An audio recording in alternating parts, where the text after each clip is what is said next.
Efésios, capítulo de número 2, a partir do versículo 1.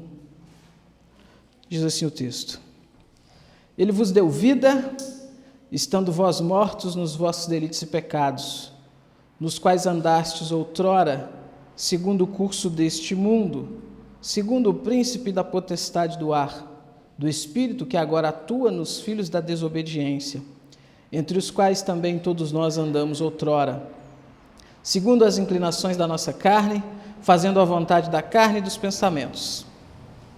E éramos por natureza filhos da ira, como também os demais. Mas Deus, sendo rico em misericórdia, por causa do grande amor com que nos amou, e estando nós mortos em nossos delitos, nos deu vida juntamente com Cristo. Pela graça sois salvos. E juntamente com Ele nos ressuscitou e nos fez assentar nos lugares celestiais em Cristo Jesus, para mostrar nos séculos vindouros a suprema riqueza da sua graça em bondade para conosco em Cristo Jesus. Porque pela graça sois salvos mediante a fé, e isso não vem de vós, é dom de Deus. Não de obras, para que ninguém se glorie, pois somos feitura dele, criados em Cristo Jesus para boas obras, as quais Deus de antemão preparou para que andássemos nelas. Até aí, irmãos, a nossa leitura. Uma coisa que muito tem se tentado definir é o conceito de graça, né? E ainda que nós tenhamos várias definições, o sentido, o fundamento da ideia de graça, ele é muito claro. Nós temos até mesmo aquela definição clássica, né? Graça é favor imerecido. Mas, quando eu digo que nós temos, então, várias definições, é porque, constantemente, os estudiosos, os teólogos, os cristãos, eles tentam trazer essa ideia da forma mais palatável possível, da forma mais próxima e mais aberta para o nosso entendimento, e de uma forma, então, que possa abranger realmente todo o conceito de graça. Então, o fundamento é esse, favor imerecido. Graça é algo que, então, você recebe sem ter feito nada para merecer aquilo, porque a partir do momento que você passa a merecer, já não é mais graça, né? Um empregado, então, por exemplo, quando chega no fim do mês e ele vai receber o seu salário, aquilo não é graça, ele trabalhou. Então, não existe esse conceito de graça.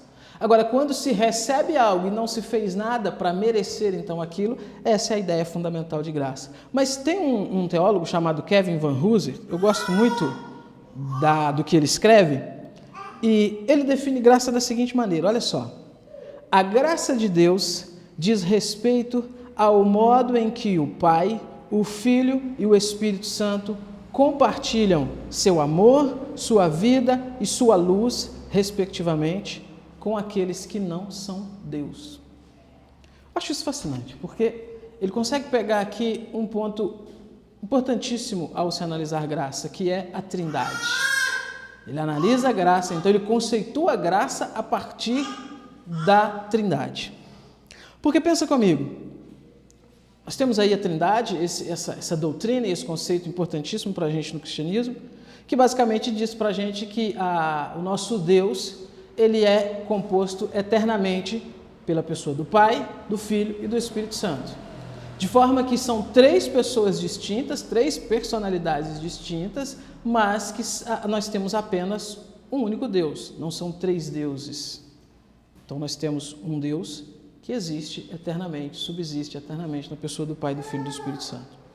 E nós vemos pela Escritura Sagrada diversas vezes aonde nós temos a atuação em separado de cada uma das partes da Trindade. Nós temos o Pai agindo, outra hora nós temos o Espírito Santo agindo, nos Evangelhos nós temos ali o ministério terreno de Jesus, Jesus encarnado agindo e tudo mais. Nós temos Jesus no Antigo Testamento também nas suas cristofanias, quando Jesus aparece antes da sua encarnação. Nós temos Jesus lá em Apocalipse após a sua glorificação. Então nós temos essas diversas atividades da Trindade. Agora, quando a gente pensa numa relação intratrinitária, ou seja, uma relação entre essas pessoas da Trindade, a gente não tem o conceito de graça, porque os três são o único Deus. Então, aquilo que o Pai realiza em favor do Filho não é graça. Aquilo que o Filho realiza em favor do Espírito não é graça. E aquilo que o Espírito realiza em favor do Pai e do Filho também não é graça, porque é um único Deus. Agora, tudo aquilo, e é isso que o Kevin Van Hooser diz, que Pai, Filho e Espírito realizam fora deles, fora dessa relação intratrinitária, é graça.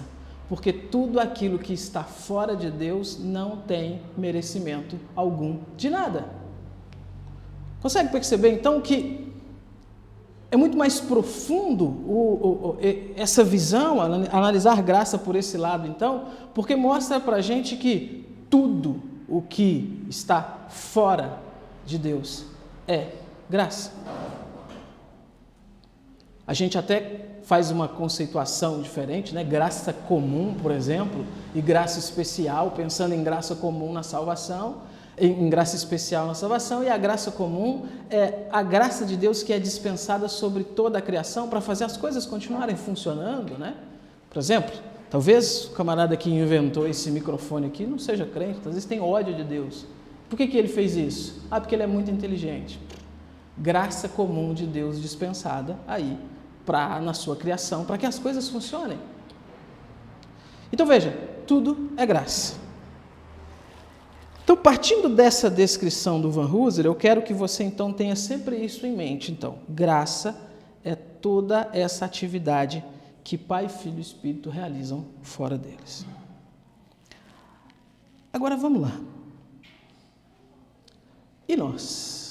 Onde é que a gente entra nessa questão para que esse conceito de sola gratia faça sentido na salvação, como foi falado aqui já, como foi cantado e tudo mais? A gente precisa, para entender então a graça de Deus salvífica em relação a nós, seres humanos, a gente precisa entender, primeiro, qual é a nossa real condição. Se a gente não entende, se a gente não tem muito claro na nossa mente qual é a nossa real condição, essa ideia de graça ela é enfraquecida. Por isso que eu quis que a gente analisasse esse texto hoje. Volta comigo aí nos versículos 1 e 2 do texto que a gente leu, Efésios 2, 1 e 2. Vamos ver aqui o apóstolo Paulo, então, se dirigindo a esses irmãos ali de Éfeso e falando para eles sobre graça, mas olha como que ele começa. Ele começa assim, olha, versículos 1 e 2. Ele vos deu vida, estando vós, o quê? Mortos. Mortos em quê? Nos vossos delitos e pecados, nos quais andastes outrora, segundo o curso deste mundo, segundo o príncipe da potestade do ar, do espírito que agora atua nos filhos da desobediência. Veja aqui, Paulo está então se dirigindo àqueles irmãos, são irmãos, essa carta é endereçada a uma igreja, irmãos que estão salvos, foram regenerados, ou seja, foram justificados por Cristo, foram perdoados, mas ele começa enfatizando o passado deles, enfatizando como eles eram, como eles estavam quando Cristo os encontrou, quando Cristo foi até eles. E ele diz então que eles haviam alcançado por meio do Senhor vida. Ele diz, ele vos concedeu vida. Ora, se ele concedeu vida, é porque estavam necessitados de vida. E aquele que está necessitado de vida está morto. Ele diz isso, ele enfatiza isso. Ele vos deu vida estando vós mortos. Causa e consequência. Deu vida porque estavam mortos. Agora, será que então que Paulo está dizendo que quando aqueles irmãos então foram alcançados pelo Senhor, eles estavam mortos? Tipo assim, estava todo mundo no cemitério, né? 7 palmos, ou enfim, não. Não é morte física que ele está dizendo, porque ele especifica. Ele vai dizer, olha, vocês estavam mortos nos vossos delitos e pecados. Agora, só os irmãos de Éfeso que estavam nessa condição? Será que não? Isso aí é específico para aqueles irmãos, essa carta é endereçada para eles, então só eles que estavam assim, era uma condição específica deles. De jeito nenhum, irmãos, de jeito nenhum. Essa é a condição de todos os seres humanos. Abre comigo a sua Bíblia, Gênesis capítulo 2, dá um pulinho lá. Eu sei que vocês já conhecem essa história, mas é bom a gente voltar nela. Que na medida que vai voltando, a gente vai até memorizando, né? Gênesis capítulo 2. Olha que interessante o que vai acontecer aqui. Versículo 15. Tomou, pois, o Senhor Deus o homem e o colocou no jardim do Éden para o cultivar e o guardar. E o Senhor Deus lhe deu essa ordem: de toda a árvore do jardim comerás livremente, mas da árvore do conhecimento do bem e do mal não comerás, porque no dia em que dela comerdes, certamente o quê? Morrerás.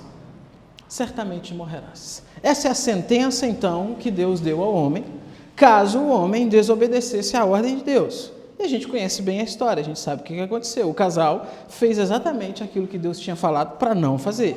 A partir do momento, então, que eles desobedecem a Deus e comem da árvore, eles passam a ser mortais. Originalmente, eles não haviam sido criados para a morte, tanto que a morte entraria com uma condição: se houvesse desobediência. E se não houvesse desobediência, não haveria morte. Muito claro isso, né? A partir do momento, então, que eles desobedecem, a morte entra. E nós temos ali, algumas pessoas se perguntam: por que ele não morreu na hora? Porque nós já temos ali, então, uma infusão de graça de Deus. Nós já temos ali a longanimidade de Deus, nós já temos ali a paciência de Deus, o amor e a misericórdia de Deus, que vai postergar a vida do ser humano, então, para propiciar que Cristo venha e resolva o problema. Mas, espiritualmente e aos olhos de Deus, a morte entra. Deus não mentiu. Não era uma pegadinha. Não, Deus não mentiu. Passou-se a ser mortal. Agora, lá em Romanos, vamos lá em Romanos. O Edson disse que gosta de Romanos, então vamos lá em Romanos. Romanos capítulo 5. Uma das cartas principais de toda a Bíblia, irmãos. Grandes homens de Deus se tornaram homens de Deus ao ter os seus olhos abertos por meio da leitura e do estudo dessa carta. Lutero, Calvino, Agostinho. Realmente é uma obra-prima. Romanos capítulo 5, versículo 12. Olha o que o apóstolo Paulo diz: portanto, assim como por um só homem entrou o pecado no mundo, e pelo pecado a morte, assim também a morte passou a todos os homens, porque todos pecaram. Preste atenção nessa construção. Por um só homem entrou o pecado no mundo. De que homem que ele está falando? Adão. Ele está fazendo menção a esse acontecimento que nós lemos lá em Gênesis. Está se referindo a Adão, por um só homem, ou seja, por causa de Adão, o pecado entrou no mundo. E junto com o pecado veio o quê? Morte. E a morte fez o quê? Passou a todos os homens, porque todos pecaram. Agora, 1 Coríntios, passa algumas páginas adiante aí, você vai chegar em 1 Coríntios capítulo 15, versículos 21 e 22, o mesmo apóstolo Paulo, agora escrevendo então para a igreja de Corinto, ele diz algo semelhante a esses irmãos. Ele diz assim, olha, 1 Coríntios 15, versículo 21 e 22. Visto que a morte veio por um homem, também por um homem veio a ressurreição dos mortos. Porque assim como em Adão todos morrem, assim também todos serão vivificados em Cristo. Veja, assim como em Adão todos morrem. Ele não está dizendo como vai, enfim, defender Pelágio há alguns anos, né? Aquela ideia de que não, o pecado de Adão foi só... teve consequência só para ele, agora é cada um por si. Não, ele está dizendo que em Adão todos morrem. Eu, você, cada um de nós estávamos ligados lá em Adão, porque Adão era o nosso representante. Ele nos representava diante de Deus. E quando ele então cai, quando ele então peca, quando ele então desobedece a Deus, aquela consequência, aquela condição que ele é levado por causa dessa desobediência, ele arrasta consigo toda a sua descendência. Mas alguém pode pensar assim, mas é injusto, não estava lá. Não estava lá, nem nascido era, nem estava pensando em nascer no Jardim do Éden, quem dera se eu estivesse lá. A gente até pensa que se estivesse lá teria feito diferente, né? Mas veja, você também não estava na cruz. Você também não morreu na cruz. Você é redimido, salvo, justificado por causa daquele que morreu lá e te representa. Então não tem injustiça nenhuma. Assim como Deus coloca todos debaixo da tutela de Adão e todos são culpados por causa de Adão, por Adão ser o representante, ele envia um outro representante. Assim como a gente não estava lá no Éden e não errou junto com Adão, a gente também não estava na cruz, mas é imputado sobre nós a justiça de Cristo, assim como é imputado sobre nós a transgressão de Adão. Mas o ponto é, já estou adiantando, mas o ponto é, em Adão, todos morreram. Então não são só os irmãos lá de Éfeso, né? Todos. O texto é claro ao dizer então que por causa do pecado de Adão, entrou a morte no mundo. Agora, vamos ver alguns exemplos, poucos mais específicos, para a gente ver então que além de nós estarmos em Adão, nós temos também a nossa culpa pessoal, porque, poxa, não é dizer assim, Adão pecou e eu estou aqui fazendo tudo certinho, estou vivendo uma vida perfeita, puxa vida, estou, né? Não. Olha o que Jesus vai dizer lá em Marcos capítulo 7, aí pula lá comigo em Marcos capítulo 7.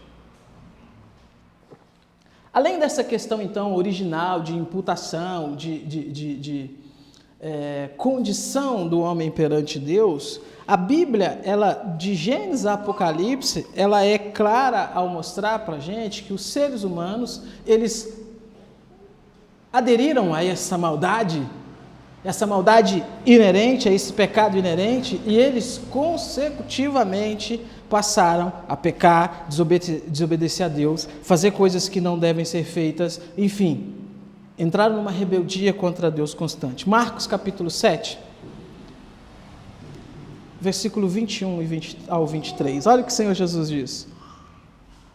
Porque de dentro do coração dos homens é que procedem os maus desígnios, prostituição, os furtos, os homicídios, os adultérios, a avareza, as malícias, o dolo, a lascívia, a inveja, a blasfêmia, a soberba, a loucura. Ora, todos esses males vêm de dentro e contaminam o homem.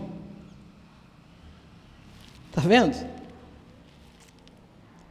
Rousseau vai dizer que o homem é bom, é a sociedade que o corrompe, né? Aí tem que perguntar para ele, quem corrompeu a sociedade então, né?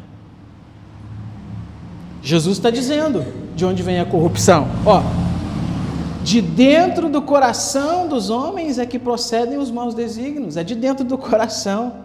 Versículo 23, todos esses males vêm de dentro e contaminam o homem. Jeremias capítulo 17, versículo 9, o profeta Jeremias também vai dizer o seguinte, enganoso é o coração, mais do que todas as coisas, e desesperadamente corrupto. Quem o conhecerá? Está vendo, irmãos? Nós temos então, de novo, essa questão de imputação dessa condição que nós somos colocados por causa de Adão, o que faz então com que essa natureza seja uma natureza então pecaminosa, mas existe também essa verdade de que as nossas práticas, as nossas ações são pecaminosas e vem também de dentro do coração, é um conjunto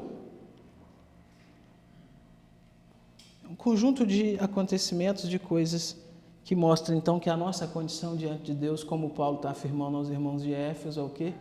Mortos. Mortos em quê? Nos pecados, nos delitos. E eu quero ainda ler mais um texto. Romanos 3. Olha Romanos aí de novo. Romanos 3, versículo 9. Eu vou começar a ler aqui para ganhar tempo. Romanos 3, 9. Preste atenção no que Paulo diz aqui. Ele falou no capítulo 1, ele falou sobre capítulo 1 de Romanos, ele falou sobre a corrupção generalizada de toda a humanidade. Porque do céu se manifesta a ira de Deus, né? Versículo 18 e tudo mais. Capítulo 2, ele vai focar ali na questão dos judeus e tudo mais. E aqui no capítulo 3, ele volta para mostrar então que todos, judeus e gentios, estão na mesma condição. Agora, olha que descrição que ele vai dar aqui. Vê se encaixa nessa ideia de que você é o centro de Jesus. Ele diz assim, olha, versículo 9, que se conclui... Temos nós qualquer vantagem? Não, de forma nenhuma, pois já temos demonstrado que todos, tanto judeus como gregos, estão debaixo do pecado. Como está escrito, não há um justo, nenhum sequer, não há quem entenda, não há quem busque a Deus. Todos se extraviaram, a uma se fizeram inúteis, não há quem faça o bem, não há nenhum sequer. A garganta deles é sepulcro aberto. Com a língua urdem engano, veneno de víbora está nos seus lábios, a boca eles a têm cheia de maldição e de amargura. São os seus pés velozes para derramar sangue? Nos seus caminhos há destruição e miséria? Desconhecem o caminho da paz? Não há temor de Deus diante dos seus olhos. Então, fechando essa parte, biblicamente, a condição de todos os seres humanos é essa. Minha condição, a sua condição, a condição de todos é essa. Mas às vezes a gente conversa com algumas pessoas e tal, e algumas pessoas trazem aquele argumento assim: mas eu nunca matei, nunca roubei, nunca cometi nenhum crime grave, então eu sou bom, então eu estou legal, poxa, pago meus impostos, né? Faço o que é certo, não avanço o sinal, paro na faixa para as pessoas passarem, não entro em rua sem dar seta. Mas veja, irmãos, é claro que existem graus de maldade, graus de perversidade, né? A Bíblia não nega isso. É claro que estupradores, assassinos, genocidas são pessoas da pior espécie e que cometem crimes graves. Só que a gente tem que levar em conta que o padrão de Deus é diferente do nosso padrão social. Existe sim uma moral na horizontal que deve ser respeitada, Deus colocou isso muito bem, mas quando se fala de Deus, quando se refere a Deus, o padrão de Deus é muito mais elevado. E aquelas coisinhas então que a gente considera como, isso aqui é uma coisinha boba, todo mundo faz, poxa, se for para ser condenado por causa disso aqui, ninguém se salva. Já viu alguém falar? Às vezes as pessoas falam isso, né? Aí vamos pensar comigo, irmãos. Quantos que Adão e Eva mataram? Nenhum. Quantos que eles, com seus exércitos, eliminaram da face da terra? Foram genocidas? Quantos? Nenhum. Quantos que eles roubaram? Nenhum. O pecado entrou no mundo e causou essa bagunça toda que a gente vê constantemente diante dos nossos olhos por desobedecerem a Deus. E quase que a gente escorrega e fala assim, por só desobedecerem a Deus, né? Porque, irmãos, vejam, o padrão de Deus é esse, é altíssimo, porque Deus é santo, Deus é perfeito. Não pode haver maldade, não pode haver desvio, não pode haver nada disso. E é por isso que uma desobediência, comer algo que ele tinha falado para não comer, levou aquelas pessoas à perdição, à condenação eterna. Então, para Deus não tem dessa, mas Senhor, eu nunca roubei ninguém, nunca adulterei, não. Se você, em algum momento da sua vida, desobedeceu a lei de Deus, não estou nem falando da imputação de Adão, estou falando das práticas. Se em algum momento da sua vida você cometeu um deslize e desobedeceu a Deus em uma coisa, você é merecedor do inferno eterno. Porque o padrão comparativo não é a gente, não é a pessoa do lado. É Deus. Percebe como que é grave, irmãos, a situação do ser humano? E aí, Tiago, se não me engano agora, mas que é Tiago sim, ele vai dizer que aquele que tropeça em um só mandamento fez o quê? Tropeçou em todos. Então, diante de Deus, por mais que a pessoa pense, mas eu sou tão legal, é morto nos seus delitos e pecados. Até porque, como eu falei, um deslize só. Tenho certeza que cada um de nós consegue olhar para a nossa vida e consegue ver vários, né, deslizes, né? Vários, né? Às vezes a gente nem desliza, às vezes a gente se joga, né?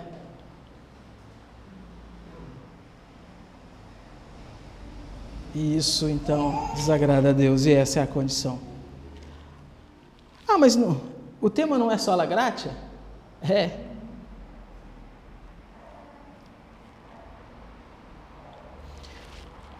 Porque o fato de a gente estar aqui, analisando isso, refletindo sobre isso, é uma prova da graça de Deus. Porque o que a gente precisou fazer? Esse foi, irmãos, o brado da reforma. Lembra? Vamos voltar um pouquinho então na semana passada, que a gente analisou que havia fome.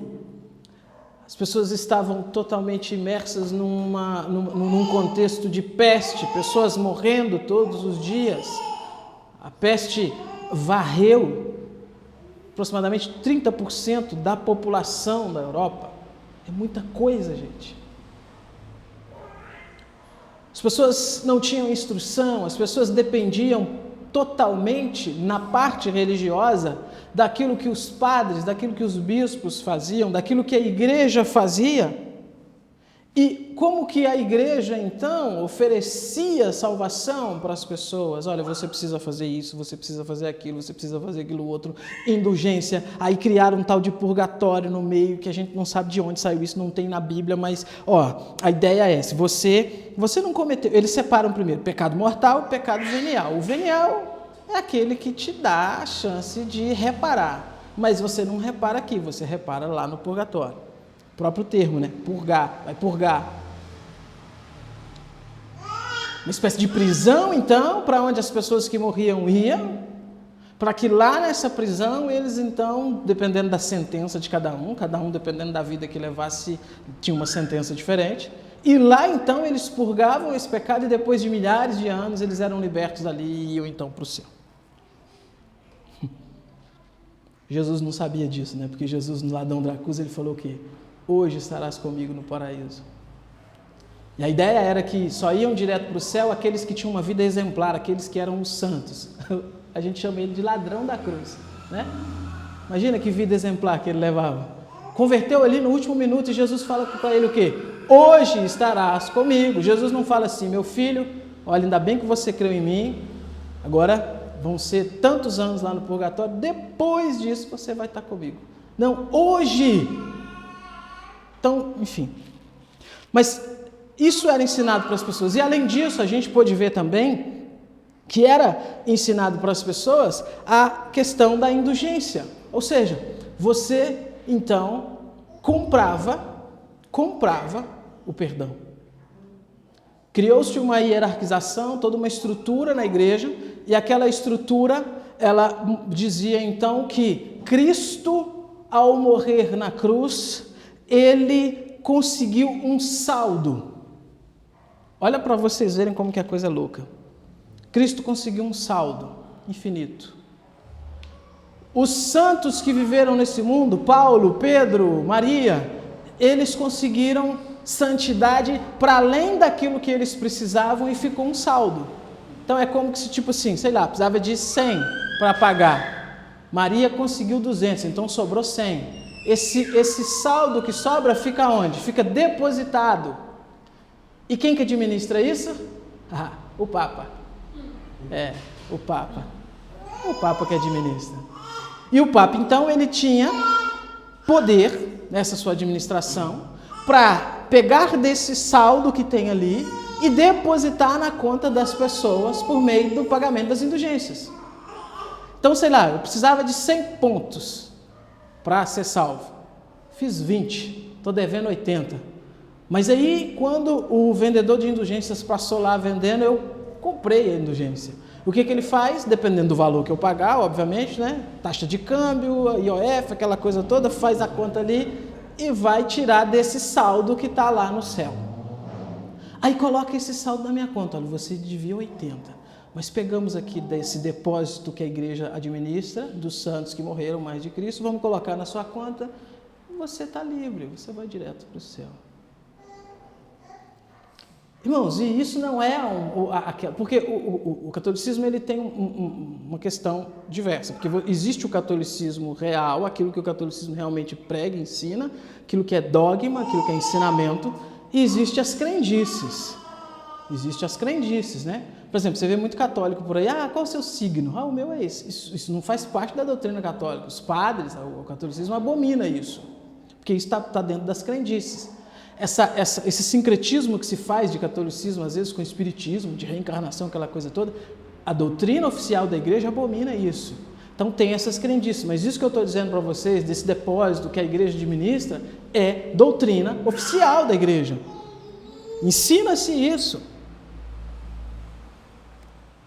As pessoas viviam nesse peso, então, irmãos, de que, olha, eu preciso pagar, eu preciso comprar, eu preciso, então, de alguma forma, fazer com que Deus mude a visão que Ele tem de mim, para que eu possa ir para o céu. E era pesado. Grande parte da população pobre, analfabeta, não tinha condições, como eu falei aqui semana passada. As pessoas eram literalmente extorquidas e a igreja se enriqueceu muito com isso. Muito. O ápice da reforma, estupim da reforma, que é quando Lutero se levanta, então, na questão das 95 teses, é quando o Johann Tetzel, que era o vendedor de indulgências, ele passa por ali, por Wittenberg, vendendo indulgências, mas o objetivo por trás dessa venda de indulgências não era fazer um bem para a população, é porque o Papa Leão X queria reformar a Capela de São Pedro. E ele faz o que então? Ele pega um empréstimo, olha isso, irmãos, que coisa maluca, ele pega um empréstimo. E como é que a igreja vai pagar esse empréstimo? Vamos colocar os vendedores de indulgência na rua.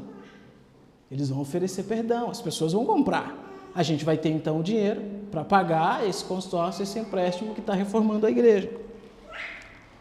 Lutero, que tinha uma carreira, né, estudava advocacia, estudava direito, uma certa noite, ele indo para a universidade, começa a chover muito, chuva muito forte, raios para todo lado, e Lutero ele era meio medroso, mas ele era bastante medroso.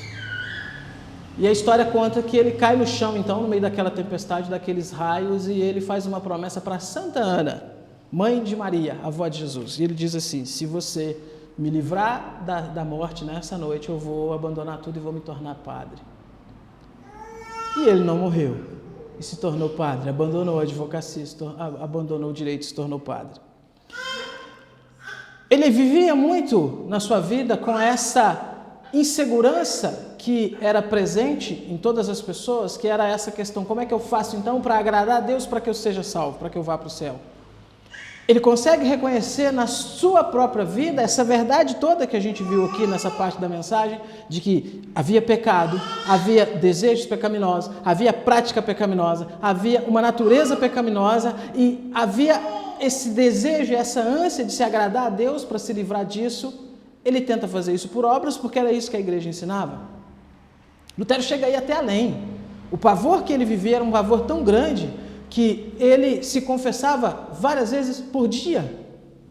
Ele ia lá no confessor e se confessava ao ponto esqueço o nome do padre que pega a confissão dele e falar com ele: meu filho, deixa você vir aqui quando você cometer um pecado de verdade. E às vezes ele se confessava e quando saía, vinha alguma coisa que ele lembrava na mente e ele voltava lá: eu esqueci de uma coisa, de tanto que ele vivia apavorado com isso. Peregrina para Roma. Lá em Roma ele vê os desmandos que era. Roma parecia tipo uma Las Vegas, né? Onde era para ser então a sede do cristianismo, do amor e do serviço a Deus. Era uma coisa terrível, terrível. Ele volta totalmente decepcionado. Um dos chefes ali, um dos reitores da universidade, faz para ele a proposta dele se tornar doutor. Na verdade faz a proposta, não impõe para ele que ele se tornasse doutor. De início ele não quer, ele é contra isso, porque ele não se acha digno de ser um doutor, de ensinar as coisas do cristianismo, mas ele acaba aderindo, obediente como é. E nessa então dele se tornar doutor, ele vai estudar para fazer umas preleções, para fazer umas pregações. Ele vai se preparar para pregar sobre os Salmos, para pregar sobre Romanos. E é quando ele vai pregar sobre Romanos, então, que ele se depara com Romanos, capítulo 1, versículo 17, que é o texto clássico que diz que o justo viverá pela fé. Aquele texto vem como um raio, literalmente. Enquanto o raio da tempestade não pegou ele lá atrás, esse pega, porque vem como um raio na mente dele. e traz paz a toda essa inquietação que ele tinha, porque a pergunta era: como que eu faço para agradar a Deus? Como que eu faço para me livrar dessa carga pecaminosa que eu tenho, para que eu possa ir para o céu? O texto vem e diz o quê? O justo viverá por fé. Ele começa a perceber então que não tinha questão de indulgência, não tinha nada que precisava pagar, não tinha procissões, não tinham sacrifícios. Era crer que Deus, ele se reconcilia com o ser humano por meio de sua graça. E uma coisa importante, irmãos, para a gente caminhar para o final, que a gente precisa entender. Algumas pessoas às vezes imaginam que a reforma, ela descobriu a Bíblia. Na época da reforma não tinha Bíblia e tal, e descobriram a Bíblia. Na verdade, não tinha Bíblia para o povo, mas o clero tinha Bíblia. Você só conseguiria se tornar um doutor da igreja se você tivesse escrito pelo menos um comentário de algum livro da Bíblia. Esse era o critério mais básico. Então o clero havia sim a Bíblia. Não é uma questão que a Bíblia se perdeu, tipo lá no Antigo Testamento, quando Josias vai fazer a reforma, né? E aí acham um livro da lei lá no templo, aí que eles viram: olha, ficamos longe desse livro durante tanto tempo. Não tinha, as pessoas não tinham, mas a igreja tinha. Então, a grande descoberta dos reformadores não é a Bíblia, a grande descoberta dos reformadores é a mensagem do Evangelho. É a compreensão real daquilo que a Bíblia dizia e que estava ali disponível há muito tempo, que havia sido deixado de lado. E qual é a mensagem do Evangelho, então?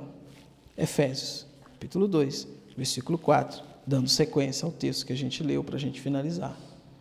Depois, então, de apresentar esse começo, depois de apresentar essa condição de mortos, delitos e pecados, olha o que Paulo vai dizer, versículo 4. Mas Deus, sendo rico em misericórdia, por causa do grande amor com que nos amou, e estando nós mortos em nossos delitos, nos deu vida juntamente com Cristo, pela graça sois salvos. Fascinante, irmãos. Isso é revigorante. Isso é transformador. Porque a mensagem do Evangelho que foi descoberta na reforma, então é essa: salvação é graça. Salvação não é porque você merece, não é porque você procura então fazer as coisas direitinho e certinho e Deus fala assim: tudo bem, você até que está merecendo. Não. Salvação é porque Deus é rico em misericórdia. É porque Deus é rico em misericórdia por causa do seu grande amor. Não é pouco amor, é grande amor. Agora, preste atenção nisso, meu irmão. Deixa essa mensagem, então, falar o seu coração. Olha o que ele diz no 5. E estando nós mortos nos nossos delitos e pecados, ele nos deu vida juntamente com Cristo. Fascinante isso. Porque lá na cruz, mais de 2000 anos atrás, quando Jesus está naquela cruz, quando está todo naquele contexto ali de prisão, de açoites, de carregar a cruz até o Gólgota, de ser pregado ali, cravado naquela cruz, de ser levantado naquela cruz, de ter o seu sangue derramado, de ter depois o seu lado perfurado por uma lança, de concluir e dizer então assim: Pai, está consumado, em tuas mãos entrego o meu espírito. Naquele momento, os nossos pecados, os nossos delitos estavam sendo levados. Como é que você faz então para o seu pecado ser perdoado, para você se reconciliar com Deus? Você não faz, Cristo fez. É isso que a Bíblia diz. E 3 dias depois então, quando em algum momento ele volta à vida, e a pedra ali então ela é rolada, né? Para comprovar, a pedra rolou, não foi para ele sair, né? Óbvio, não tinha esse limite, foi para comprovar, para aqueles que chegassem, olhassem e falassem: olha, realmente ele não está aí. Mas naquele momento então que ele ressuscita, ele estava trazendo vida para mim e para você, que estávamos mortos dos nossos delitos e pecados. Essa é a mensagem do Evangelho. Por quê? De novo, porque olha só, é porque Deus é rico em misericórdia. Versículo 6. Juntamente com Ele nos ressuscitou, nos fez assentar nos lugares celestiais em Cristo Jesus, para mostrar nos séculos vindouros a suprema riqueza da sua graça em bondade para conosco. Em bondade para conosco. Ou seja, fomos salvos, porque Cristo nos salvou. Você não precisa então mais, na realidade nunca foi preciso, né? Sacrifícios pessoais, peregrinações, pagar para padres, para pastores, para o que for. Você não precisa mais ter aquela noção de que você então, depois que partir, você vai ter que ficar um tempo numa prisão, sofrendo ali durante milhares de anos para pagar pelo seu pecado, porque Jesus pagou. E como que a gente se apropria disso? Por meio da fé. E esse é o tema da mensagem da semana que vem. Por meio da fé. Mas aquilo que Deus faz por nós é graça. Não é pago. Não é pago. Por mais que hoje para a gente, irmãos, isso seja uma coisa muito normal, né? Tudo bem, a gente que é evangélico, é protestante e tal, a gente já sabe disso. Mas na verdade, irmãos, essa mensagem ela não é a mensagem que é pregada por aí em muitas das igrejas protestantes. É pregado em algumas igrejas por aí, ditas evangélicas, que você então precisa fazer algo para complementar aquilo que Jesus fez, como se aquilo que Jesus fez não fosse por si só suficiente. As pessoas então são instadas àquela pressão de que se você usar um certo tipo de roupa, você vai para o inferno. Se você usar o seu cabelo de uma certa maneira, você vai para o inferno. Se você fizer tal coisa, você vai para o inferno. E é colocado aquele peso nas pessoas de que, olha, se Jesus voltar e antes dele voltar, se tiver feito uma coisinha e não tiver pedido perdão, você vai para o inferno. Essa não é a mensagem do Evangelho. A mensagem do Evangelho não é uma mensagem onde o perdão de Cristo é dado a nós como se fosse débito automático, né? Devi, vou ali, passo o cartão e pago. Ih, estou devendo de novo. Não. A mensagem do Evangelho é que Cristo, que conhece todas as coisas, Ele morreu e Ele levou sobre si os pecados que a gente já cometeu, os pecados que a gente comete agora e os pecados que a gente ainda vai cometer. Essa é a mensagem do Evangelho. Mas isso aí não é a graça barata, então? Porque alguém pode pensar assim, se Ele já pagou os que eu vou cometer, vou aproveitar, vou viver minha vida, estou fazendo o que na igreja? Não, irmãos, porque primeira coisa, se a gente puder colocar numa cronologia, a primeira coisa que acontece na salvação nossa é a regeneração. A partir do momento que o indivíduo ele é regenerado, ele passa a não sentir prazer mais no pecado, porque agora ele não é mais servo e nem escravo do pecado, ele é servo de Deus e ele quer agradar a Deus, não para receber a salvação, ele quer agradar a Deus e seguir os mandamentos do Senhor, porque ele é um salvo. Ele luta para não pecar, ele luta para levar uma vida digna, uma vida santa, porque ele recebeu salvação. Ele foi regenerado, ele foi justificado. E ele sabe que viver uma vida, então, totalmente ímpia e pecaminosa não condiz com a posição daquele que foi regenerado. É por isso que o salvo, de verdade, ainda que peque, pecado para ele é acidente. Pecado para ele é um deslize. E o pecado para o salvo é algo que leva ele de joelhos aos pés do Senhor. É algo que faz com que ele anseie ardentemente o perdão, por saber que aquele pecado entristeceu o seu Senhor. Então não. Onde abundou o pecado, superabundou a graça. Então nós vamos viver no pecado para que a graça superabunde mais ainda? De maneira nenhuma, porque não somos mais escravos do pecado. Para fechar, A gente precisa entender isso, irmãos. Essa é a mensagem básica do Evangelho. A gente precisa entender isso. E como já tive a oportunidade de falar aqui em uma outra ocasião, eu repito hoje. O nosso evangelismo, ele precisa levar essa mensagem. A nossa evangelização, o falar de Cristo para as pessoas precisa enfatizar isso. Primeira coisa, você está em inimizade contra Deus. Lembra do Salmo 7, né? Salmo 7, o salmista diz que o Senhor, ele já afiou a sua espada, ele já retesou o seu arco, ou seja, colocou a flecha e puxou e está mirando. E mirando quem? O pecador. E a mensagem é: se arrependa. Ah, Deus não ama o pecado, mas ama o pecador. Quem que vai para o inferno? É o pecado ou é o pecador? Percebe como despersonaliza a coisa e terceiriza a responsabilidade? Né? Essa mensagem terceiriza a responsabilidade é do indivíduo, porque é o indivíduo que é punido. Então a nossa mensagem evangelística para as pessoas tem que ser essa: você está numa condição perigosíssima e terrível e você precisa de reconciliação. Não é para ficar rico, não é para ter a cura de todas as doenças, não é para ser feliz. Felicidade é Cristo, felicidade é salvação em Cristo Jesus. Essa é a mensagem do Evangelho, irmãos.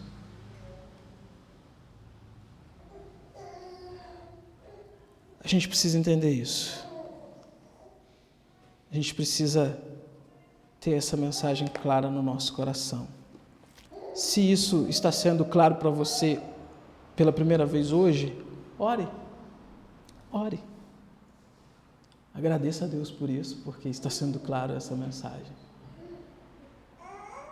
Peça ao Senhor, então, que cada dia mais faça com que o Evangelho e a mensagem dele fique mais claro ainda ao seu coração, para que você a cada dia mais possa servi-lo da maneira que ele quer, em gratidão por essa graça que foi dispensada a você. Essa é a mensagem do Evangelho. Ele é rico em misericórdia. E é por isso que nós somos alcançados. Amém?